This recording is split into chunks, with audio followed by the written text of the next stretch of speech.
030725Kraft is now open to session. Honorable Michael Russo presiding. All right. Good afternoon, ladies.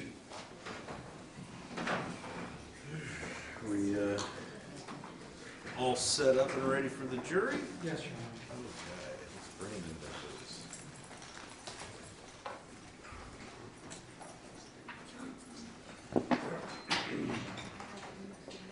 Keep everyone nice and busy today.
Bruce present.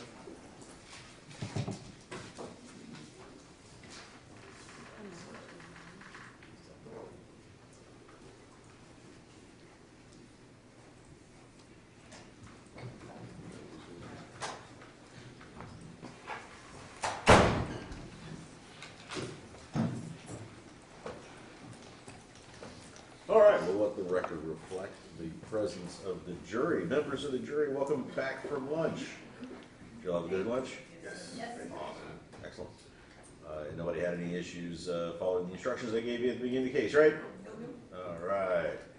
So, very cool. All right. Well, as you probably remember, the both sides have now rested. So now we get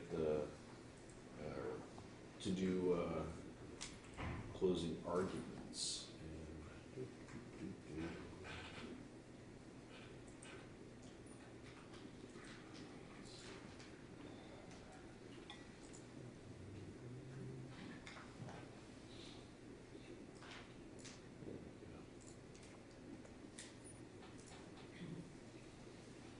All right, so now they're going to present their final arguments, and now please remember that what the attorneys say is not evidence, or it's not, or is it your instruction on the law.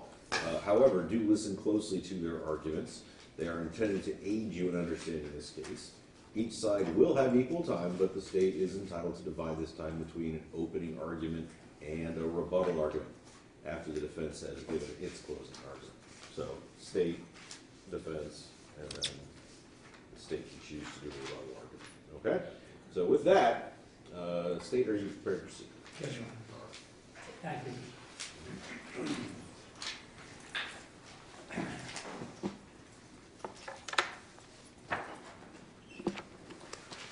First, let me wish everyone a good afternoon, and also I want to thank all of you for giving us your attention for these past 4.5 days. It's going to be 5 days.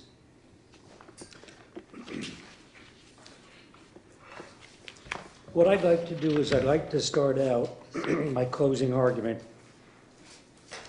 the same way I finished my opening statement, with 2 words: common sense. I'm going to put up on the board a jury instruction that Judge Ruderson was going to give. Every instruction is important. This instruction is no important than any others, but their instructions. And Judge Ruderson is going to instruct you that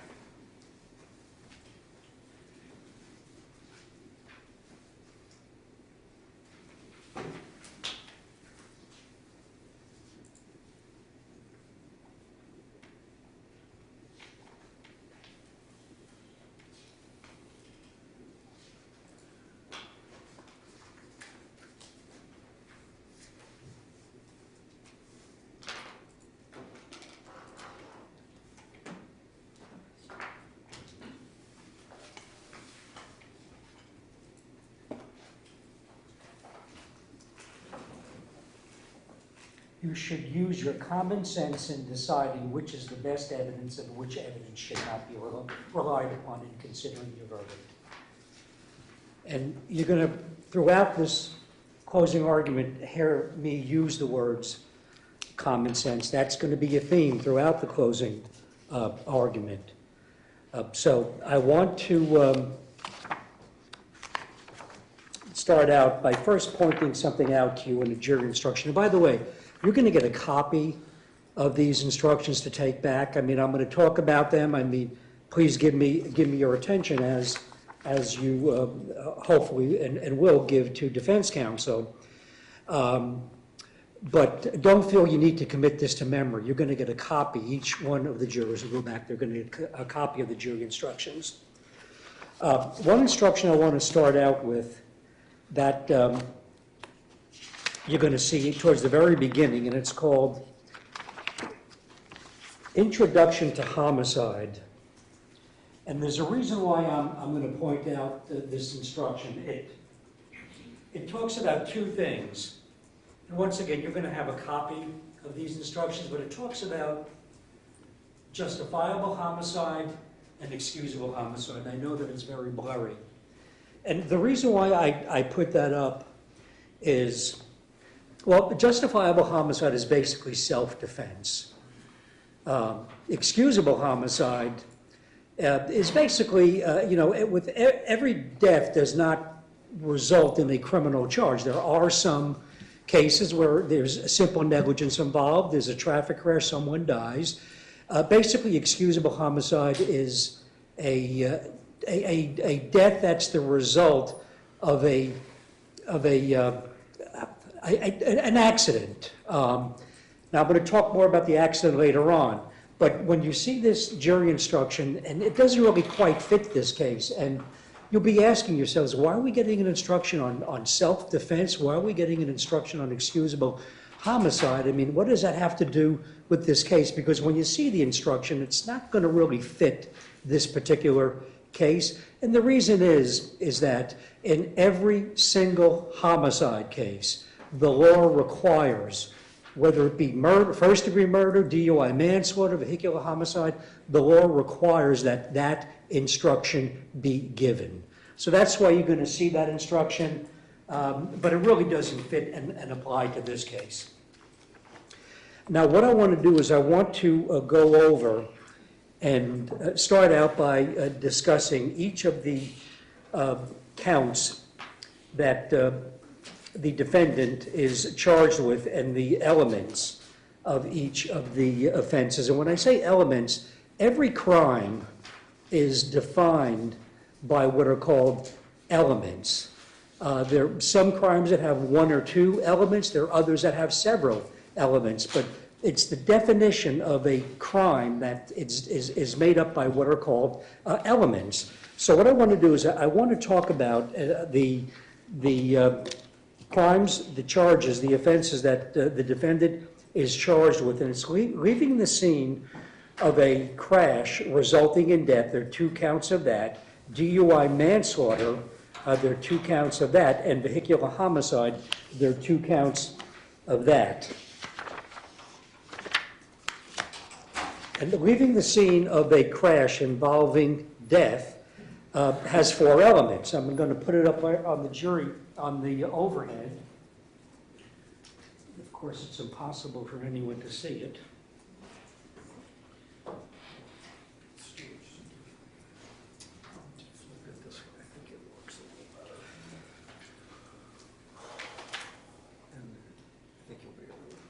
Okay. All right. Thank you.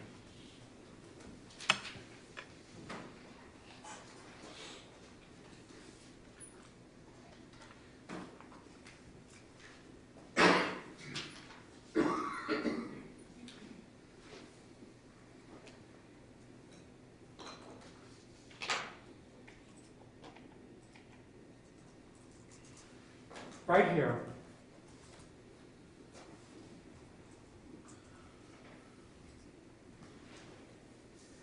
One, two, three, and four. Those are the elements. That's what defines the crime of leaving the scene of a crash resulting in the death. First element is Michael Kraft was the driver of a vehicle involved in a crash occurring on or a private property resulting in the death of Jenica Campbell, and that's with respect to count 1, and Vincent Russo with respect to count 2. The second element is Michael Kraft knew that he was involved in the crash. The third element is that Michael Kraft knew or should have known from all of these circumstances, including the nature of the crash, of the death of Jenica Campbell, count 1, Vincent Russo, count 2. That's the third element. The fourth element is that Michael Kraft willfully failed to immediately stop at the scene of the crash, or as close to the crash as possible, and failed to remain until he had completed 2 things: giving identifying information to a person attending the vehicle and to any police officer investigating the crash, and rendered reasonable assistance to Jenica Campbell and or Vincent Russo. That's the definition of leaving the scene of a crash resulting or involving a death. Now, underneath it, there are various definitions and descriptions of what willfully, identifying information, reasonable assistance. You'll see all these things in the jury instruction when you go back and deliberate, and you'll have it to look at. I just want to talk about the elements of each of the offenses. With respect to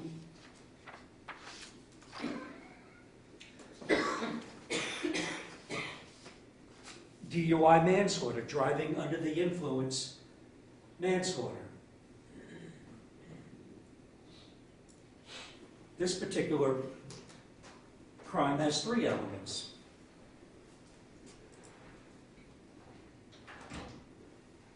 The first is the defendant drove a vehicle. While driving the vehicle, the defendant was under the influence of a controlled substance to the extent that his normal faculties were impaired. As a result of operating the vehicle, the defendant caused or contributed to the death of Jenica Campbell, count 3, with respect to count 3, and Vincent Russo, with respect to count 4. Underneath it, there are various definitions. And that's contributed to the cause of death, caused or contributed to the cause of death. And then underneath it, there are various definitions of the vehicle, normal faculties, impaired. Then it goes on to instruct that methamphetamine and amphetamine are controlled substances under Florida law. Now, I'm going to talk more about this jury instruction and the definition of DUI manslaughter when I start talking about the evidence in this case.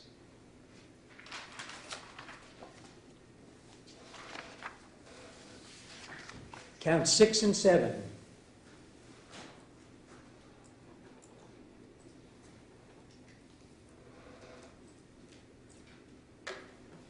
And this is vehicular homicide. First element is Jenica Campbell is dead. That's count 6. Vincent Russo is dead. Count 7.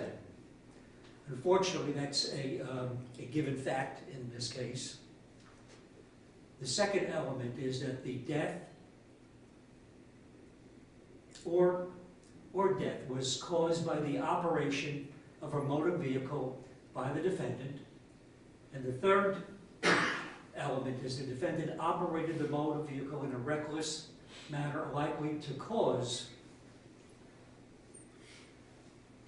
the death of another person. And then underneath this is a definition that talks about recklessness, willfulness, and I'm going to talk more about that when I start talking about the evidence in the case. But there is one thing that I do want to note. This may be something that you're kind of thinking or wondering about.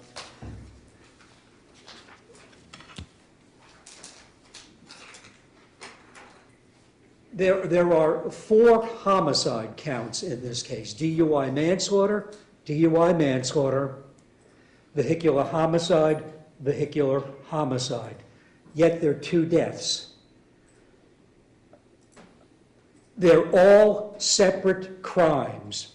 If the evidence supports it, and in a few moments I'm going to talk about the evidence that does support it, that it's perfectly appropriate to find the defendant in this case guilty of DUI manslaughter with respect to Jenica Campbell, DUI manslaughter with respect to Vincent Russo, vehicular homicide with respect to Jenica Campbell, and vehicular homicide with respect to Vincent Russo.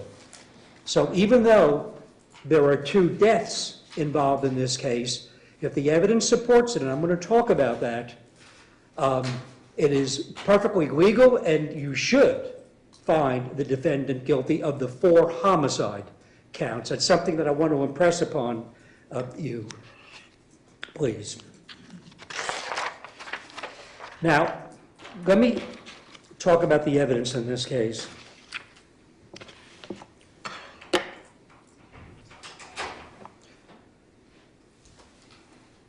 In this case, it is not disputed that the defendant was driving and operating a motor vehicle. That is a given, uncontroverted fact. It's also not disputed that as a result of driving that car, that Jaguar, the defendant caused the deaths of Vincent Russo and Jenica Campbell. That is a given. It is an uncontroverted, indisputable fact in this case. These are undisputed facts. There is no doubt that they have been proven. And the evidence is overwhelming and uncontroverted that he drove that car in a reckless manner, which is important with respect to the vehicular homicide count.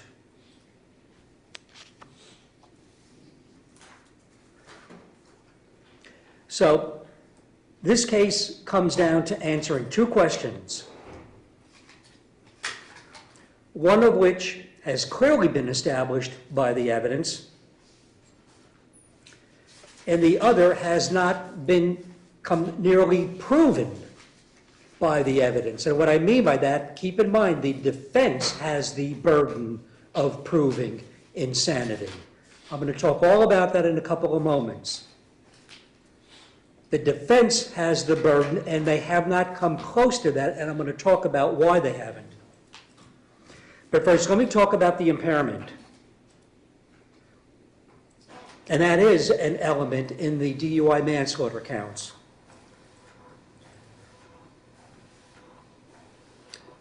We know that there was methamphetamine and amphetamine in the defendant's blood, both of which are controlled substances. Judge Russo is going to instruct you on that. Methamphetamine and amphetamine are controlled substances. So nothing else found in his blood. No alcohol, nothing except methamphetamine and amphetamine. So any impairment could only have been caused by the methamphetamine and amphetamine. Nothing else, because there was nothing else in his blood. So let me talk about the evidence of impairment. First, the officers who had contact with the defendant. One officer after another came in here and testified that the defendant was under the influence and impaired by a substance. And once again, remember, the only substance that was in his blood were amphetamine and methamphetamine. So it could only have been those drugs. And the amphetamine most likely was a byproduct of the methamphetamine. So it's primarily methamphetamine we're talking about, but both are in the system.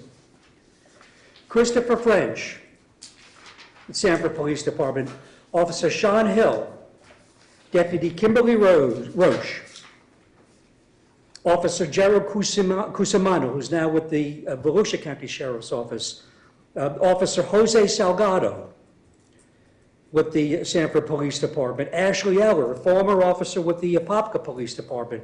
All of these officers saw the defendant face to face.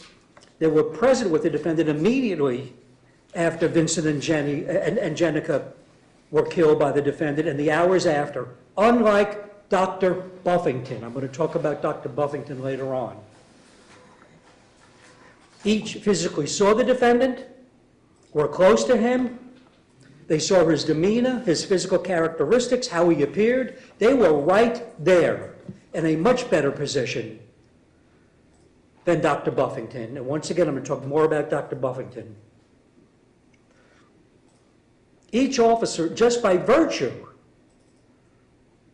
of their job, come face to face with drug-impaired people on a regular and routine basis. They were in a much better position than Dr. Buffington to express an opinion regarding whether the defendant was impaired. Each of these officers had the experience and training in DUI investigations. Two of them, Ashley Eller and Kimberly Roche, are experts in the field of DUI and DRE, which is drug recognition experts. Each one of those officers testified that they observed the defendant, they saw the defendant, and that based upon their training and experience, he was impaired under the influence of some substance. Every single one of them. Let me talk about the poor performance on the field sobriety test. Once again, this is all evidence that I'm touching upon that deals with impairment. I'm going to talk about insanity in a few moments, but I want to go through all the various segments, parts of this case, the evidence that touches upon the defendant's impairment. And one of them is his poor performance on these field sobriety tests. He was unable to follow the instructions, and that's part of the protocol, not just the physical tests that were given. Part of the things that the deputy, in this case Deputy Roche, is looking for, will he follow instructions? And then how he does on the tests. He was unable to follow instructions. With respect to the actual tests, he could not properly perform the finger-to-nose test. He would put the pad of his finger on the bridge of his nose, and the instructions specifically were the point on the tip of the nose. Couldn't do that, or wouldn't follow instructions on it. On the walk and turn test, he couldn't take 2 steps without stumbling and staggering. Watch, please, when you go back there, look at Sean Hill's video, his body camera recording. And I ask you to look at, I mean, any video, look at all the videos. They're all going to go back there with you. But look at Sean Hill's video when Kimberly Roche asked the defendant to perform the walk and turn test. He couldn't take 2 steps. He was about to fall down. That's why she didn't complete the test, because she was afraid he was going to fall down and hurt himself. And he had no problem walking. The walk and turn test, he had no problem walking from the police vehicle. He said that he had, he comes up with I have some problem with my knee. He had no problem walking from the police vehicle to that white line in the road where the test was administered. So it wasn't because of walking problems. Also, you remember the testimony from Kimberly Roche that he had an orbital sway, which is kind of like going around like this.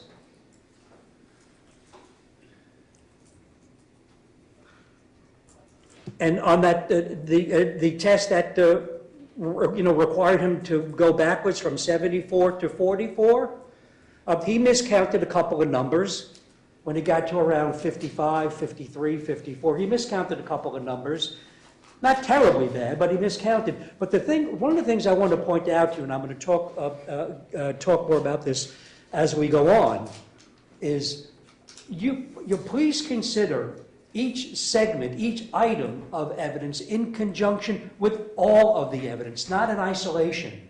Put everything together, not particular bits and pieces, everything. One item of evidence and one segment of evidence in conjunction with all of the other evidence. Once again, with respect to the impairment, the defendant's, his drastic withdrawal from the methamphetamine high is compelling evidence of how high he actually was. He was nodding off in the back of the police vehicle when he was first arrested. Once again, that's Sean Hill's video. Look at that video, and you'll see there are points where he's just non-responsive. There was one point where he couldn't move his leg. They asked him to get out of the vehicle, and he just wouldn't move his legs. They had to move it for him.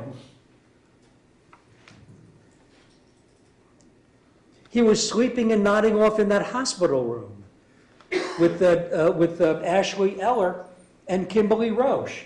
He was out to the world. He was nodding off, snoring, basically unconscious.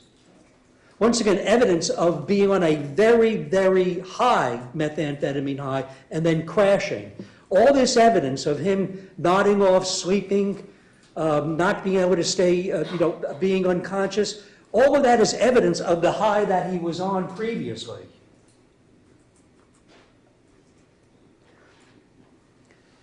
He was pretty much unconscious virtually the entire time in back of that ambulance when they drew his blood around midnight, when his blood sample was taken. And all the while being jabbed and poked with a needle. That tells you how far he was gone. Being repeatedly poked with the needle and no reaction whatsoever.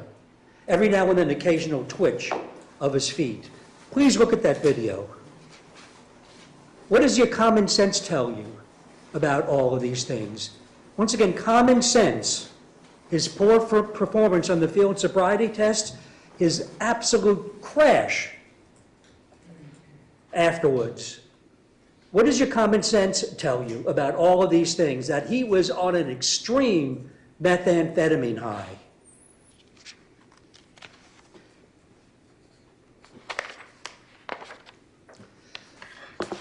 Also, the defendant, Mr. Kraft's interaction with Sean Hill, Gerald Cusimano, Kimberly Roche, Christopher French. You'll have all those body camera videos, and what I'm talking about that is, he made various statements to them during their interaction with them. That is what is called a consciousness of guilt. And let me go through them. And once again, it's not just this. It's this in conjunction with all of the other evidence. So please, just don't consider what I'm about to say now in isolation. Consider it in conjunction with everything else that's been presented. He refused to do roadside, the sobriety test. Now, ultimately, he did do them, and they were poorly. But look at that body camera video. He was asked a couple of times, and he refused to do it. Eventually he did, and he did poorly. But the mere fact of a refusal shows that he was concerned about them and how he would perform on them. Which, of course, shows that he knew that he did something wrong. And that's called a consciousness of guilt. The internal inconsistencies and demonstrable lies in his statement to the officers. I'm going to give you some examples. If you remember on the beginning of Sean Hill's body camera video, they made reference to him. You were involved in an accident. And his response is, well, what accident? What accident?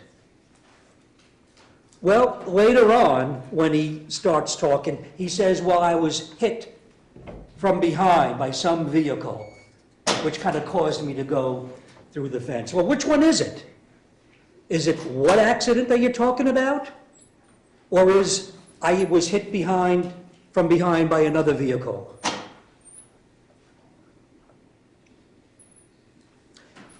Christopher French's video. Remember, Christopher French was the first officer that came upon him, that arrested him on that body camera video when his car went into a ditch. Please look at that video. Christopher French is asking him questions. Are you hurt? Are you this? Are you that? And he answers some of the questions, but one question in particular that he would not answer is, what's your name?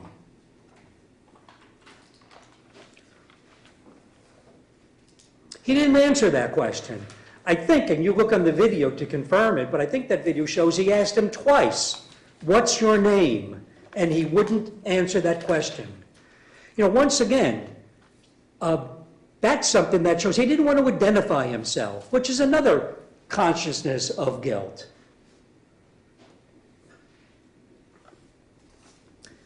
The fireman in the back of that, on the scene, when he was arrested and he was initially evaluated by the firemen, and they put him in the back of the, they rolled him out of the, took him out of the car, rolled him to the ambulance in the back. One of the firemen asked him if you used or did you take any, did you swallow or use, take any drugs? And the defendant lies and says no. Officer Eller specifically asked the defendant if he had taken any street narcotics. And once again, Mr. Kraft, the defendant, lies and says no. In the hospital room, once again, going back to Officer Eller's body camera video, and she placed it down in the hospital room. First of all, he's completely out like a light. He's fallen asleep, he's snoring. The doctor comes into the room, has to move his head to, if you remember that, he actually picked his head and kind of moved it to get his attention. And the doctor asks him, please watch that video. The doctor asks him if he has taken methamphetamine. And the defendant says no.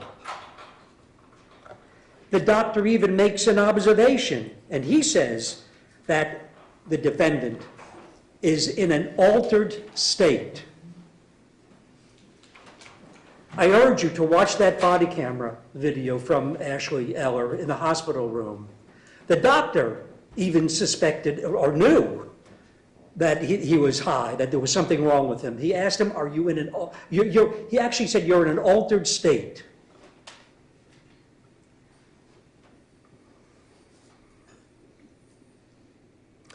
Another example of a lie. The defendant, and this is on Sean Hill's body camera video. The defendant is asked about his phone, and he said that my phone went missing. I think he said my phone went missing 4 days ago. Well, we know that's a lie because 2 cell phones were found in his vehicle, and 1 cell phone was found on the front floorboard of the car.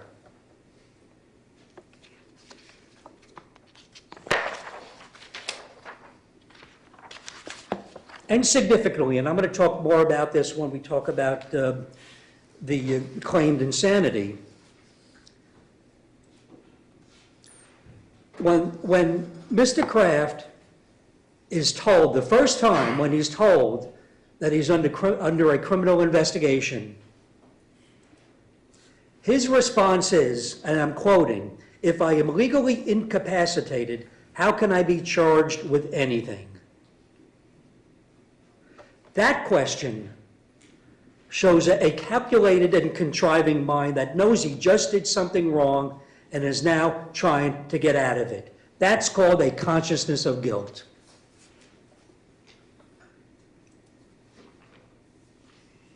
I'm going to talk more about that when I talk about the claimed insanity.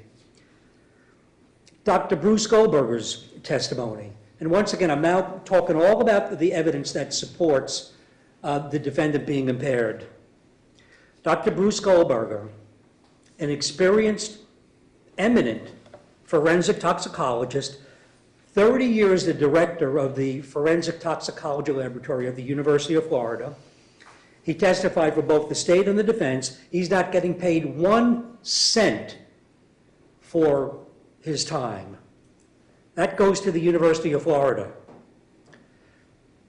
He reviewed police reports, witness statements, the FDLE, the Florida Department of Law Enforcement Toxicology report, body camera video. He considered the hypothetical question that I asked him that was based on the evidence. When you hear the word hypothetical, it's kind of a little bit misleading. And the reason why is it has to be based upon the evidence presented in the trial. but he considered the hypothetical evidence that was presented at the trial, and he did what was called a contextual analysis, which is a perfectly acceptable and reliable procedure in the field of forensic toxicology, in which he considers everything, including, in the case of traffic crashes, what occurred before, during, and after the crash. And after considering all of these things, he concluded that the defendant shows all the signs and indicators of being impaired by methamphetamine at the time he killed Jenica and Vincent. And Dr. Goldberger also said that whether or not the methamphetamine is within the therapeutic range is completely irrelevant to the question of whether or not a person is impaired by that drug, because the drugs affect everybody differently. But I'm going to talk about that therapeutic range thing during the, when I talk about Dr. Buffington's testimony.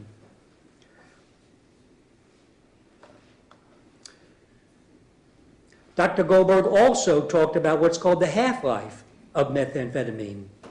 And that based upon the half-life, the 62 nanograms that were in the defendant's blood 11 hours after he killed Vincent and Jenica would have been higher at the time of the killings, which was around 1 p.m. Now, I'm going to talk more about the half-life when I discuss Dr. Buffington's testimony and how he conveniently changed his half-life from 4 to 5 hours, which was on his chart, to, I think it was like 6 to 10 hours or 12 hours in his testimony, which is pretty obvious because the 4 to 5 hour half-life would put the defendant well above the 200 therapeutic high-end range that Dr. Buffington felt was so important. So he had to get it below 200. But once again, I'm going to talk more about that and the half-life and Dr. Buffington's testimony. Also, I want to go over some of the factors that the judge is going to instruct you on with regard to what to consider regarding impairment. And that's in the DUI manslaughter instructions that applied both to Jenica and Vincent.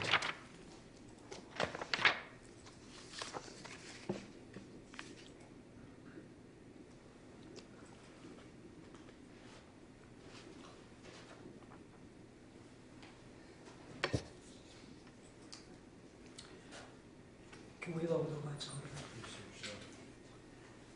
Thank you.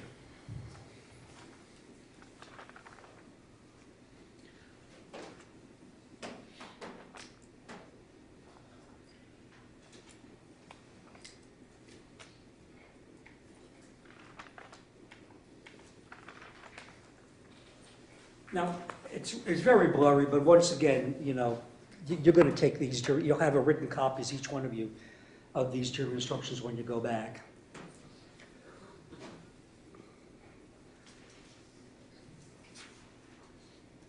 This is what I want to talk about and emphasize.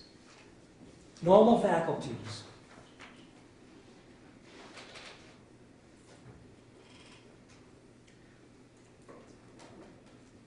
Normal faculties include, but are not limited to, the ability to see, hear, walk, talk, judge distances, drive an automobile, make judgments, act in emergencies, and in general to normally perform the many mental and physical acts of our daily lives. Underneath that, I'll skip, underneath it's impaired means diminished in some material respect. And then, of course, underneath there is the instruction that I referred to a few moments ago, that methamphetamine and amphetamine are controlled substances under Florida law. But let me talk about the normal faculties. see, hear, walk, talk, judge distances, drive an automobile, make judgments, act in emergencies. Well, see, obviously, he couldn't see or appreciate the backed up traffic on going westbound on State Road 46 when he came back. If you remember, he was initially going eastbound, made the U-turn, then went westbound on State Road 46. By that time, the traffic was backing up a little bit because he had already struck and killed Vincent Russo. So obviously he couldn't appreciate or see the backed up traffic because he was so impaired and high from the methamphetamine. But C is a factor, and obviously he didn't. Walk, that's another factor. He couldn't walk. He staggered at the walk and turn test, so that's a factor that he couldn't do. Talk, well, you heard the testimony from the officers, and you even hear some of it on the body camera video that he's mumbling. Couldn't talk. Once again, another factor to consider. Judge distances and drive an automobile. That's exactly what this case is about. Drive an automobile and judge distances. Couldn't do those things. Make judgments and act in an emergency. Well, as I just talked about a couple of seconds ago, he couldn't do that either. When the traffic was backed up going westbound on State Road 46, he couldn't negotiate that traffic. He had to swerve, go across the median. That's when he killed Jenica Campbell.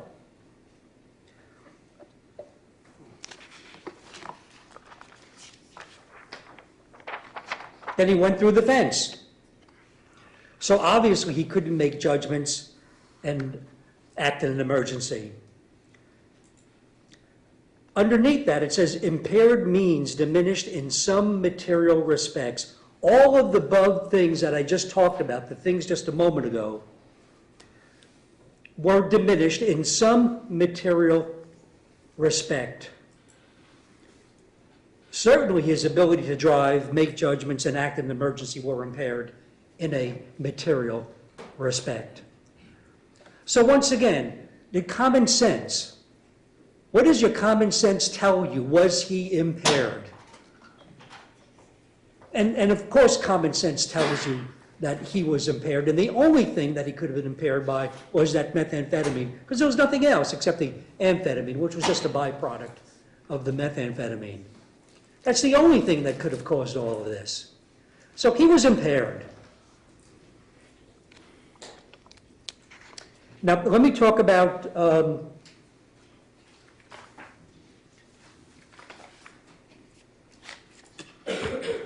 thank you.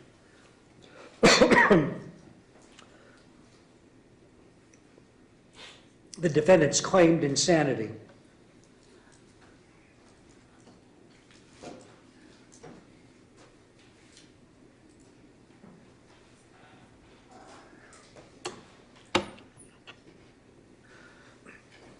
First, I want to point out there is absolutely nothing inconsistent with being impaired and being sane. If that were the case, then every person driving impaired, whether it be alcohol or drugs, would claim, I was too impaired to know what I was doing, I'm insane. So there is nothing inconsistent with being impaired and being sane. They can both be there at the same exact time. And secondly, one of the things I want to point out is, I can't denigrate the insanity defense. I can't ridicule it. I can't make fun of it. In the proper case, it is a recognized and a very appropriate legal defense. Now, this is not the proper case, and I'll talk about why it isn't. But I'm not denigrating the insanity defense. It is a legal, recognized, appropriate defense in the appropriate case. This is not one of them based upon the evidence. But in this case, there's some evidence that allows me not to ridicule or denigrate the insanity defense, but to argue to you that the defendant is using, or more appropriately, misusing or abusing the defense and trying to get out of being held criminally responsible. And let me tell you what I mean by that.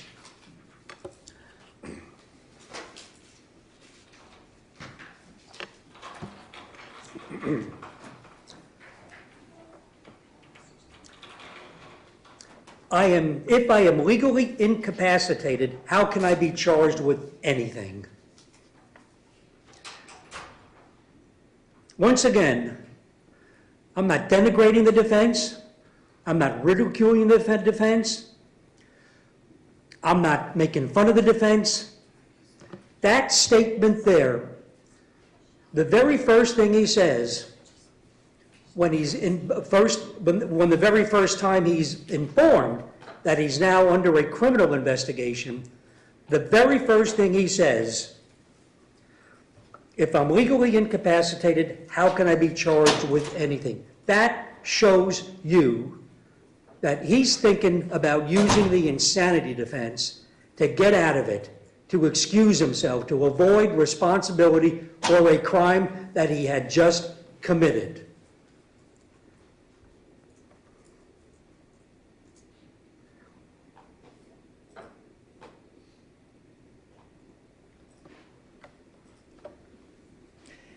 And don't let him get away with that, please.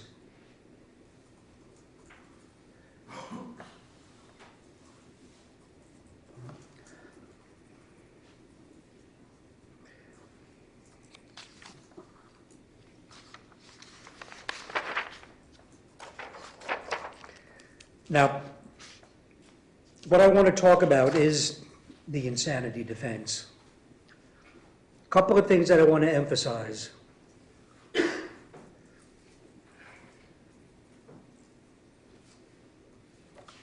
Let me go through the definition of insanity. Legal insanity.